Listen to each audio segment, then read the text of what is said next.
नमस्कार दोस्तों। अब हम जो कहानी पढ़ने जा रहे हैं उस कहानी का नाम है मुझे मौत चाहिए। राजनगर अपने आप में एक अनोखा महानगर है। इसकी एक तरफ तो लहरों से लहराता समुद्र है तो दूसरी तरफ चिलचिलाती धूप से दहकता रेगिस्तान। इस रेगिस्तान के ऊपर जब सूरज चमकता है तो दूर दूर तक कोई भी जीव जंतु दिखाई नहीं पड़ता, क्योंकि इस धूप को तो पत्थर भी सह नहीं पाते हैं। लेकिन फिर भी इस कड़कती धूप में एक बूढ़ा आदमी तपती हुई रेत पर पैरों के निशान छोड़ता हुआ राजनगर की तरफ बढ़ रहा था। और राजनगर में एसएसपी साहब शहर में घट रही आतंकवादी घटनाओं से चिंतित थे। हम जानते हैं ध्रुव कि ये वारदातें कौन कर रहा है, लेकिन हम उसको पकड़ नहीं पा रहे। ऐसा क्यों सर? क्योंकि ये खतरनाक हत्यारे इस शहर में कहाँ छिपे हुए हैं यह हम नहीं जानते हैं, और ये इतनी शीघ्रता से आतंकवादी हरकतें करके भागते हैं कि उसका पीछा कर पाना बहुत मुश्किल होता है। इसका पता लगाने की जिम्मेदारी मैं लेता हूं सर। जल्दी वे आतंकवादी आपकी गिरफ्त में होंगे।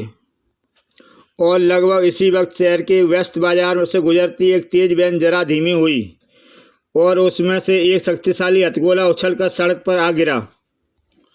यह तो बम है, भागो। यह जरूर उन आतंकवादियों का ही काम है। हे ईश्वर, अब तू ही रक्षा करना। सभी अपनी जान बचाने के लिए बम से दूर भागे।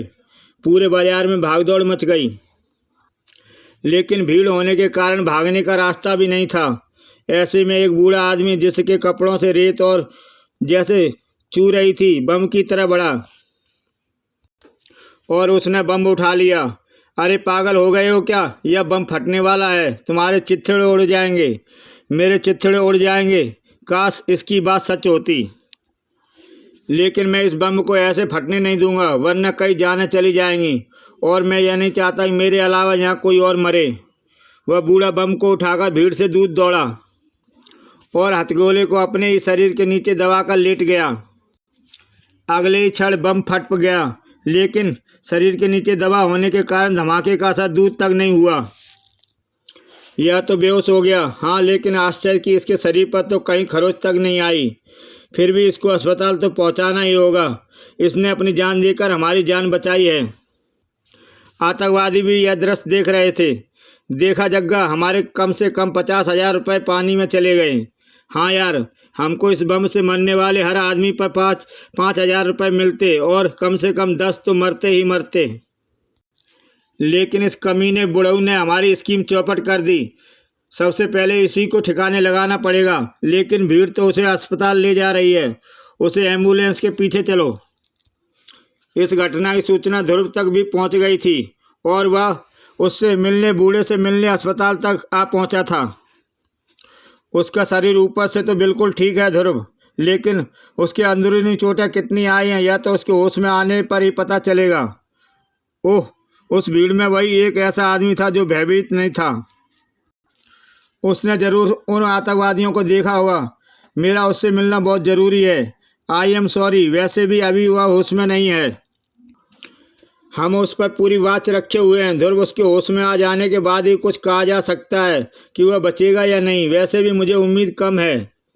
सुना हीरा, अभी हम इसके अपने आप मरने का इंतजार करते हैं। कम से कम 5,000 तो मिलेंगे ही ना।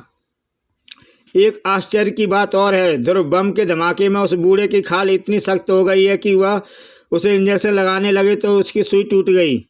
लेकिन ऐसा कैसे हुआ यह तो शायद कोई वैज्ञानिक भी नहीं बता पाएगा।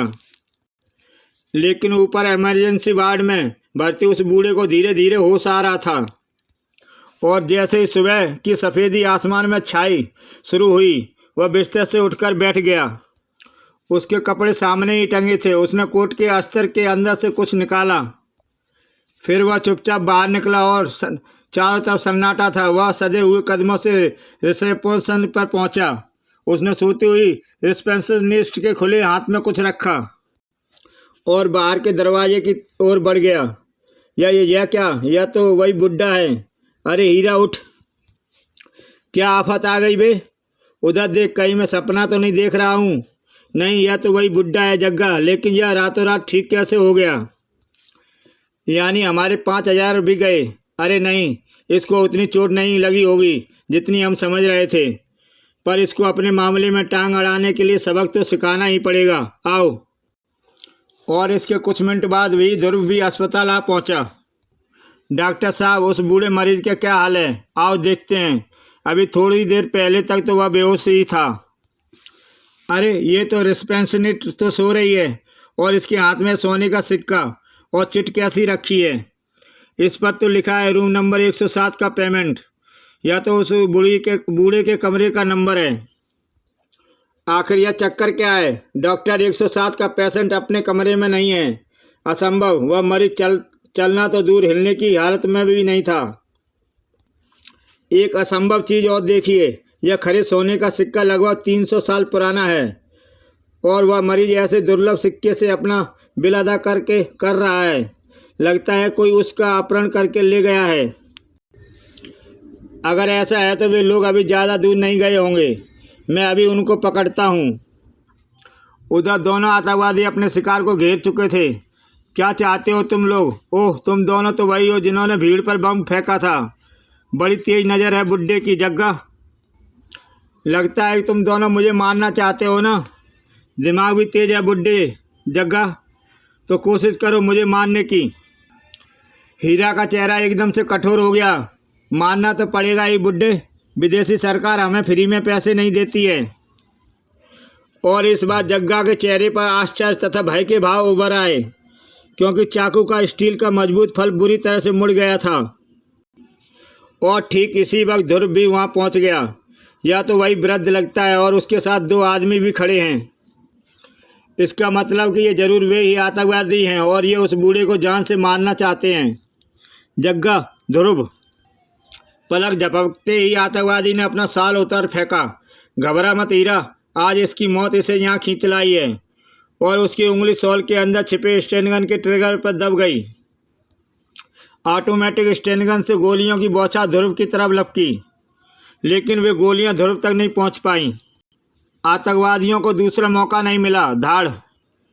किस्मत ने आज ध्रुव को यही सुनहरा मौका दिया था। धड़ाक। और आतंकवादियों को भागने का अवसर देकर वह मौका गंवाना नहीं चाहता था। लेकिन इस पूरे समय में किसी को भी ध्यान उस बूढ़े की तरफ नहीं था। अब तक वह सारा नजारा खामोशी से देख रहा था।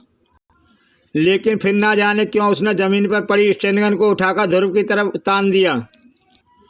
इस बार चूंकि ध्रुव का ध्यान दूसरी तरफ था, इसलिए वह गोलियों से बच नहीं पाया।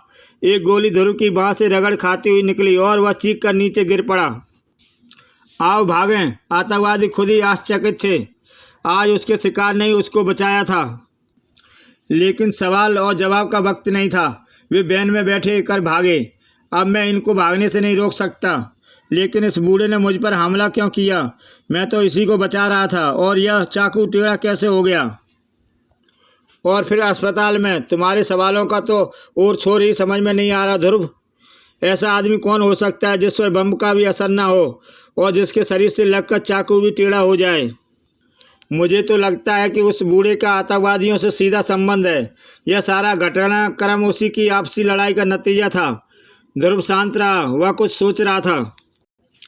डॉक्टर साहब, उस बूढ़े के वे कपड़े कहाँ हैं जिनको उसने अस्पताल में लाए जाते समय पहन रखा था? यहीं पर हैं। क्या तुम समझते हो कि वह इन चित्रों को लेने आएगा? ये रहे उसके पैंट और कोट कमीज, और बाकी कपड़े रखने की हालत में नहीं थे। कोई बात नहीं डॉक्टर साहब, मेरा काम शायद कोट पैंट से ही हो जाए। और शीघ्र ही ध्रुव बूढ़े के कपड़ों की जांच पड़ताल कर डाली। इनकी जेबों में तो कुछ नहीं सिवाय धूल और रेत के। रेत? इस पैंट के पायों में रेत भरी है, रेगिस्तान के रेत। ध्रुव का दिमाग तेजी से काम करने लगा। पायचों में रेत, यानी बूढ़ा रेगिस्तान से पैदल चलकर यहाँ तक आया है। पर इस रेत के रंग में थोड़ी सी लाली है, और ऐसी खास रेत तो रेगिस्तान के सिर्फ उत्तरी छोर में मिलती है। और जब तक ध्रुव अस्पताल से बाहर आया तो उसका इरादा बदल चुका था।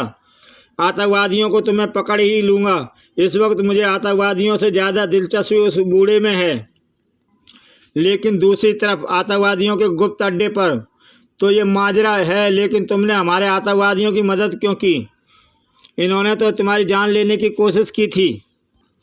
मैंने तुम्हारे आदमियों की मदद इसलिए की क्योंकि इन लोगों ने मेरी जान लेने की कोशिश की थी। दरअसल मुझे मौत चाहिए। मौत चाहिए तो इसमें मुश्किल क्या है? जाकर रेल की पटरी पर लेट जाओ, पहाड़ से छलांग लगा दो, कनपट्टी पर गोली मार लो। ये सब मैं कर चुका हूँ। ये सब तुम कर चुके हो और फिर भी जिंदा हो। सठिया गए हो क्या बुड्ढे? अगर मैं सच बोलूँगा तो तुम सठिया जाओगे। और चाकू तो तुमने ही मारा था ना, वही चाकू जिसका फल टेढ़ा हो गया था। हाँ हाँ, लेकिन वह कैसे? यह सोचकर तुम अपने दिमाग को कष्ट मत दो सुप्रीमो। यह बूढ़ा जो कुछ कह रहा है वह सुनने में असंभव तो जरूर लगता है, लेकिन हमारे पास इसकी कहानी की सच्चाई का प्रमाण है। तब तो हम इसका इस्तेमाल अपने रास्ते का सबसे बड़ा कांटा हटाने के लिए करेंगे। हमको आप पर यकीन है बुजुर्गवार, लेकिन हमारे पास ऐसा कोई तरीका नहीं जिससे हम आपकी इच्छा पूरी कर सकें। आपकी मृत्यु का रास्ता केवल एक ही व्यक्ति निकाल सकता है। वह व्यक्ति है सुपर कमांडो ध्रुव। यह कौन है? वही लड़का जिस पर आपने स्टैनगन से गोलियां चलाई थी, लेकिन इसके लिए आपको उसे जान से मारने की पूरी कोशिश करनी पड़ेगी, ताकि वह भी आपको ख़त्म करने के लिए कोई कसर न उठा रखे। वह इस वक्त कहाँ है? उसका पता मेरे आदमी आपको बता देंगे। इसी समय ध्रुव रेगिस्तान के उत्तर की तरफ बढ़ रहा था। यही 1 वर्ग किलोमीटर का इलाका लाल रेत वाला है। वह रहस्यमय बूढ़ा जरूर यहीं कहीं से आया होगा, लेकिन कहाँ से? यहाँ से दूर दूर तक केवल रेत नहीं, वह रहा रेगिस्तान के अंत में एक महलनुमा मकान। वह बूढ़ा जरूर यहीं से आया होगा। कुछ देर बाद ही ध्रुव उस प्रभावशाली इमारत के प्रांगण में खड़ा था। यह इमारत मुगल काल की लगती है, पर इसमें जरूर कोई अब भी रहता है, वरना यह महल अब तक खंडर में तब्दील हो गया होता। इस पत्थर पर उर्दू में किसी का नाम लिखा है, लेकिन इसके शुरुआत के अक्षर मिट गए हैं। सिर्फ रू पढ़ने में आ रहा है। इसमें रहने वाले का नाम जरूर मजरू या ऐसा ही कुछ होगा, लेकिन मैं तो उसको रूह ही कहूँगा। इतने पुराने मकान में तो कोई रूह ही रह सकती है। खैर, यहाँ खड़े रहने से कुछ नहीं होगा। अगर यहाँ कोई जानकारी मिल रही है तो वह इमारत के अंदर से ही मिलेगी। ध्रुव ने इमारत के अंदर कदम रखा और वह आश्चर्यचकित रह गया। वह क्या आलीशान महल है! यह जरूर उसी बूढ़े रूह का महल है। दीवारों पर टंगी उसके पूर्वजों की तस्वीरों की शक्लें तो बूढ़े से काफ़ी कुछ मिलती रही हैं। यानी मैं सही स्थान पर पहुंच गया हूं। लेकिन यहाँ तो कोई नहीं है। ओह! तभी अंदर से उड़ता हुआ एक विशालकाय चमगादड़ ध्रुव से आ टकराया और ध्रुव उससे बचने की कोशिश में एक तस्वीर से जा लड़ा। यह चमगादड़ तो यह चील, अरे वाह! यह चित्र तो उस बूढ़े के मुगल काल के किसी पूर्वज का लगता है। इसकी शक्ल भी बिल्कुल रूह जैसी है। यहाँ तक कि ठोड़ी पर भी वैसा ही तिल है जैसा रूह की ठोड़ी पर है। और यह दूसरा चित्र इस पूर्वज के शायद अगले वंश का है। तब तक शायद अंग्रेज भी काफ़ी फैल गए थे, लेकिन इसकी ठोड़ी पर भी वैसा ही तिल, यानी। और तभी ध्रुव के दिमाग में एक आश्चर्यजनक विचार कौंधा। यानी ये सब एक ही आदमी की तस्वीरें हैं। तीनों आदमियों की शक्लें तो एक जैसी ही हो सकती है, लेकिन तीनों की एक जगह पर तिल नहीं हो सकता। आखिर ये चक्कर क्या है? यह वो चक्कर है ध्रुव जिससे मैं पिछले 300 सालों से घूम रहा हूँ। तुम सही समझे। ये सारी तस्वीरें मेरे पूर्वज की नहीं, मेरी ही हैं। ओह, तो मैं धोखा खा गया। मुझे ये तस्वीर देखने में 250-300 साल पुरानी लगी। ठीक लगी। ये पहली तस्वीर मैंने तब बनवाई थी जब मैं औरंगजेब की बड़ी अदालत का काजी था, यानी मुख्य न्यायाधीश। और औरंगजेब, लेकिन वह तो कई सौ साल पहले, कई सौ साल नहीं, सिर्फ 300 साल पहले। इतने साल बीत गए, अब तो मुझको अपना नाम भी याद नहीं। वैसे मुझको तुम्हारे द्वारा दिया गया नाम रूह पसंद आया, लेकिन मुझको इतना याद है कि वह ज़माना फ़कीरों, सूफ़ी और संतों का ज़माना था। ये लोग उस वक्त तादाद में इतने ज़्यादा बढ़ गए थे कि असली और भिखारी में फ़र्क करना मुश्किल था। और फिर मैं अपनी काजी होने के नशे में चूर रहता था। एक रात बादशाह सलामत के महल से दावत खाकर लौटते लौटते रात का दूसरा पहर भी बीत गया। मैं थका हुआ था। बिस्तर पर लेटते ही मुझे नींद आ गई, लेकिन थोड़ी देर में सुबह हो गई और एक फ़कीर मेरी खिड़की के नीचे से गाता हुआ गुजरा। मेरी नींद टूट गई। गुस्से के मारे मेरे दिमाग ने काम करना बंद कर दिया। मैं चिल्लाया, सिपाहियों, इस नामुराद को पकड़कर मेरे सामने लाओ। जो हुक्म काजी सरकार। थोड़ी देर में मेरे सिपाही उस फ़कीर को पकड़कर मेरे सामने ले आए। क्यों रे भिखारी, इतनी जोर से क्यों गा रहा है? पता है तेरे गाने से हमारी नींद टूट गई। तो इसमें क्रोध कैसा बंदे? सुबह का वक्त तो जागने का ही होता है। उसके जवाब ने मेरे गुस्से को और भड़का दिया। जुबान लड़ाता है बदमख्त, इसकी गर्दन धड़ से जुदा कर दी जाए। पर मेरा कसूर क्या है? तेरा कसूर यह है कि तूने हमारी नींद में खलल डालने की जुर्रत की। तू काजी है, इसलिए तू समझता है कि ज़िंदगी और मौत का फैसला तू ही करता है। तू समझता है कि मौत सबसे बड़ी सज़ा है। लेकिन जा, आज से मैं तुझे ज़िंदगी की सज़ा देता हूँ।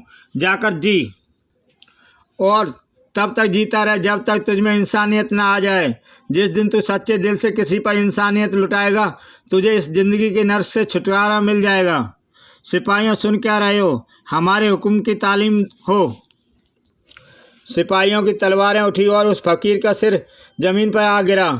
उस वक्त मैंने फकीर के सांप को गंभीरता से नहीं लिया, लेकिन समय बीतने के साथ साथ फकीर का सांप सच साबित होने लगा। मेरे सारे सगे संबंधी दोस्त एक एक करके चल बसे। मेरा मन भी दुनिया से उचट गया। मैं अपनी मौत की प्रतीक्षा करने लगा, लेकिन मुझे मौत नहीं आई। कुछ साल बाद लोगों को मुझ पर शक होने लगा। तब मैं यह देश छोड़कर ईरान चला गया और यहाँ अफवाह फैला दी कि मैं वहाँ शादी करके एक लड़का होने के बाद मैं मर गया। 50 साल बाद जब मैं वापस आया तो सबने यही समझा कि मैं अपना ही बेटा हूँ। ऐसा मैं हर 50 साल बाद करने लगा। धीरे धीरे यहाँ की आबादी उजड़ गई, हरियाली ख़त्म हो गई और यहाँ पर रेगिस्तान बन गया। इस दौरान मैंने मरने की हर संभव कोशिश की, लेकिन पोटेशियम साइनाइड जैसे जहर पर भी मुझ पर बेअसर रहा। अब तो मेरी खाल भी इतनी सख्त हो गई है कि गोलियां तक मुझ पर बेअसर हैं। और जिस बात से भी आश्चर्यचकित यह है कि वक्त बीतने के साथ साथ मेरी शक्ति कम होने की बजाय बढ़ती ही जा रही है। श्रीमान रू, मैं यह नहीं कह रहा कि आप सच नहीं कह रहे हैं, लेकिन किसी को भी आपकी बात पर यकीन करना मुश्किल है। और अगर ये सब सच है तो आप बम के धमाके से बेहोश कैसे हो गए थे? इस प्रश्न का उत्तर तो मुझे खुद नहीं पता। ऐसा मुझको पहले कभी नहीं हुआ। तब तो आप क्या चाहते हैं? मैं मौत चाहता हूँ। मैं यह चाहता हूँ कि तुम मुझे किसी तरीके से मार डालो। परंतु मैंने तो आज तक किसी को भी जान से नहीं मारा। लेकिन तुमको मुझे मारना होगा, वरना मैं तुमको मार डालूंगा। बूढ़ा सधे हुए कदमों से ध्रुव की तरफ बढ़ा और अगले ही पल वह स्पष्ट हो गया कि बूढ़ा मजाक नहीं कर रहा है। शटाक आह! दूसरी तरफ आतंकवादियों के अड्डे पर, शाबाश हीरा, तुमने जो ट्रांसमीटर बूढ़े पर चिपकाया वह बहुत सही काम कर रहा है। अब यह गप्पी बूढ़ा हमारा रास्ता जरूर साफ कर देगा। लेकिन ध्रुव को अब बूढ़े की सारी कहानी सच लग रही थी। आह, यह इसके हाथ है या ठोस लोहे का हथौड़ा। लगता है कि यह वास्तव में मेरी जान लेने पर उतारू है। इसमें सच में आश्चर्यजनक ताकत है। मैं ताकत में इससे नहीं जीत सकता। बचने का सिर्फ यही एक रास्ता है कि मैं इसकी ताकत का इस्तेमाल इसी के खिलाफ करूं और फिर यहाँ से बाहर भागने का रास्ता देखूं। लेकिन इससे पहले ध्रुव दरवाजे से बाहर निकल पाता, भड़ाक एक भारी मेज ने उसका रास्ता रोक दिया। अब ध्रुव के पास लड़ने के अलावा कोई चारा नहीं बचा था। बूढ़ा फिर तेजी से ध्रुव की तरफ बढ़ रहा था। पहला बात ध्रुव ने ही किया। ओह, इसके पत्थर जैसे शरीर पर तो मेरा हाथ ही टूट गया, लेकिन बूढ़े पर कुछ असर नहीं हुआ। उसका अगला बात ध्रुव की गोली लगी बाँह पर पड़ा और ध्रुव करा उठा। पट्टी खून से तर हो गई। आह, जल्दी मुझे ख़त्म करने का रास्ता सोचो ध्रुव, वरना मैं तुमको ख़त्म कर दूंगा। बूढ़े ने ध्रुव की कमजोरी को भांप लिया। उसका अगला घूंसा भी ध्रुव के घाव पर पड़ा और इस बार पट्टी के साथ साथ ध्रुव की बाँह भी खून के रंग से लाल होने लगी। ज़्यादा खून निकल जाने से ध्रुव पर बेहोशी छाने लगी और वह लहराकर फर्श पर आ गिरा। यह क्या, यह तो बेहोश हो गया। मैं इस वक्त इसको कितने आराम से मार सकता हूँ, लेकिन नहीं, उन डाकुओं ने कहा था कि सिर्फ यह लड़का मेरे मरने का रास्ता ढूंढ सकता है। इसलिए अब मैं इसको मारने के बजाय वह काम करूँगा जिससे यह मुझको ख़त्म करने का रास्ता सोचने के लिए मजबूर हो जाए। बूढ़ा पलटा और तेज़ी से बाहर निकल गया। थोड़ी देर बाद वह बूढ़ा शहर की तरफ बढ़ रहा था, क्योंकि इस बार उसका निशाना ध्रुव नहीं, ध्रुव का शहर था। आतंकवादियों को यह योजना पसंद भी आई और नहीं भी। इस बूढ़े ने यह क्या किया, हमारे खास दुश्मन को जिंदा ही छोड़ दिया। लेकिन सुप्रीमो, अब वो वही काम करने जा रहा है जो हम हमेशा से ही करना चाहते हैं, यानी शहर की तबाही। हो, तुम कहते हो तो ठीक हो डिप्टी, लेकिन मैं सोच रहा हूँ कि बेचारा ध्रुव तो रेगिस्तान के बीच में बेहोश पड़ा है। तो क्यों ना हम उस बूढ़े के अधूरे छोड़े काम को पूरा कर दें। Good idea boss. Heera Jagga, तुम समझ गए ना कि तुम लोगों को क्या करना है? समझ गए डिप्टी। हमको रेगिस्तान के महल में जाकर वह बेहोश पड़े ध्रुव को ख़त्म करना है। बस सुप्रीमो, हम यूं ही गए और यूं ही आए। और दूसरी तरफ बूढ़ा रूस शहर में व्यस्त इलाके में पहुंच चुका था। तबाही शुरू करने के लिए यह खूबसूरत जगह सबसे उपयुक्त है।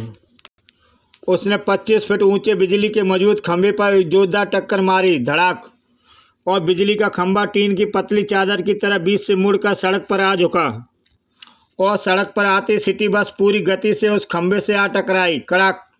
रूह ने शहर के विनाश का सिलसिला शुरू कर दिया था। दूसरी तरफ रेगिस्तान के महल में ध्रुव को जब होश आया तब तक ना जाने कितना समय गुजर गया था। तो उस बूढ़े ने मुझे जिंदा छोड़ दिया, लेकिन वह गया कहाँ? यहाँ तो कहीं दिखाई नहीं दिख रहा। खैर जाने दो, उसको तो मैं ढूंढ ही लूँगा। इस वक्त तो मुझे किसी डॉक्टर के पास जाना चाहिए। खून ज़्यादा निकल जाने से मुझे कमजोरी लग रही है। ध्रुव अपनी मोटरसाइकिल की तरफ बढ़ ही रहा था कि उसकी और मोटरसाइकिल के बीच एक खंजर आ धंसा। तुम दोनों यहाँ पर? हाँ हाँ, इतनी कमज़ोर। मैं डॉक्टर भी बेड रेस्ट बताते हैं प्यारे। हम बड़े डॉक्टर हैं, इसलिए हम तुमको पूरा रेस्ट कराएंगे। बिना किसी पूर्व चेतावनी के स्टेनगन की नाल गोलियां उगलने लगीं और ध्रुव की सारी कमजोरी पल भर में गायब हो गई। वह एक तरफ उछला और उसका हाथ खंजर पर आ पड़ा। वाह, मुझे फिल्मी स्टाइल से रोकने के चक्कर में उन्होंने खुद ही मुझे एक हथियार दे दिया। स्टेनगन दोबारा चलाने के लिए पल भर की खामोशी हुई, लेकिन दोबारा स्टेनगन नहीं चल पाई क्योंकि उसी पल ध्रुव का हाथ घूमा। हाय! और आतंकवादियों के हाथ से स्टेनगन छूटकर नीचे जमीन पर आ गिरी। ध्रुव के लिए इतना मौका बहुत था। वह अपनी मोटरसाइकिल की तरफ लपका। इस समय मैं सिर्फ अपनी ताकत के बूते पर इसका मुकाबला नहीं कर पाऊंगा। इसके लिए मुझको अपनी स्पेशल मोटरसाइकिल का सहारा लेना पड़ेगा। ध्रुव ने अपनी मोटरसाइकिल की स्पेशल हेडलाइट जलाई और रेगिस्तान की धरती पर एक दूसरा सूरज जल उठा। दोनों आतंकवादियों की आंखें चुदिया गईं। कुछ पलों के लिए उनको दिखाई देना बंद हो गया और इन कुछ क्षणों में ही सारा खेल खत्म हो गया। कमजोर ध्रुव के घूंसे ने दोनों आतंकवादियों के लिए बहुत थे। डिशुम धाड़। ध्रुव एक बार फिर शहर की तरफ बढ़ चला, लेकिन इस बार वह अकेला नहीं था। उसके साथ 2 सवारियां और भी थीं। लेकिन शहर में घुसते ही ध्रुव का दिमाग चकरा गया, क्योंकि इस वक्त शहर में और रेगिस्तान में जरा सा भी फर्क था। चारों तरफ की भयानक तोड़फोड़ इस बात की गवाही दे रही थी कि अभी अभी यहाँ से कोई भीषण तूफान गुजरा है। यह सब कैसे हुआ भाई? ध्रुव साहब, मैं सच बताऊंगा तो आप कहेंगे कि मैं ड्यूटी पर भी पिए हुए हूँ। ये सारी तोड़फोड़ एक बूढ़े ने की है, जो देखने में ऐसा लगता था जैसे एक झापड़ में मर जाएगा। लेकिन जब मैंने उसे रोकने की कोशिश की तो उसने मुझे एक झापड़ मारा। उसके बाद मुझे अभी भी होश आया है। वह अपनी एक झापड़ से शायद शेर को भी मार सकता है कांस्टेबल, इसलिए शर्म मत करो और मुझे बताओ कि वह बूढ़ा गया किधर है। वह शक्तिनगर की तरफ गया है ध्रुव साहब, तो तुम इन आतंकवादियों को संभालो, मैं उसे देखता हूँ। आतंकवादी, और वो भी 2-2? हमारे ध्रुव साहब भी बस कमाल के हैं। दूसरी तरफ बूढ़ा रूह परेशान था। इतनी तबाही देखकर तो लड़का ध्रुव मुझे ख़त्म करने का कोई ना कोई रास्ता अवश्य निकाल लेगा, लेकिन वह अब तक आया क्यों नहीं? कहीं वह मर तो नहीं? नहीं, ऐसा नहीं हो सकता। शायद उसको यहाँ तक बुलाने के लिए इतनी तबाही काफ़ी नहीं थी। धड़ाक। तो तुम आ गए। मैं आपसे प्रार्थना करने आया हूँ कि आप ये विनाश का विचार छोड़ दें और हमारे साथ बैठकर शांति से विचार विमर्श करें। इस तरह आपकी समस्या का कोई ना कोई हल अवश्य निकल आएगा। और तभी पूरा वातावरण टैंकों की गड़गड़ाहट से गूंज उठा। ध्रुव, हमने इस शैतान को ख़त्म करने के लिए सेना मदद मांगी है। तुम बीच में से हट जाओ। अच्छा, तो अब तुम लोग मुझ पर तोपें चलाओगे? नहीं सर, इसको ख़त्म करना इस समस्या का हल नहीं है। हट जाओ ध्रुव, वरना ये मेरा तो कुछ नहीं बिगाड़ पाएंगे, लेकिन तुमको ज़रूर मार डालेंगे और तुम्हारा साथ ही मेरा मरने की उम्मीद भी ख़त्म हो जाएगी। फायर! भड़ाम! टैंकों से 2 शक्तिशाली गोले बूढ़े के सीने पर आकर फटे। वह कुछ क्षणों के लिए जमीन पर आ गिरा, लेकिन फिर वह धीरे धीरे उठा। ओह, ना जाने क्यों मुझ पर फिर वैसी बेहोशी छा गई, लेकिन इस बार असर कम देर तक रहा। अब मैं ठीक हूँ, लेकिन इन सैनिकों को यह समझाना ही पड़ेगा कि मुझ में किसी भी तरह के हमले बेकार हैं।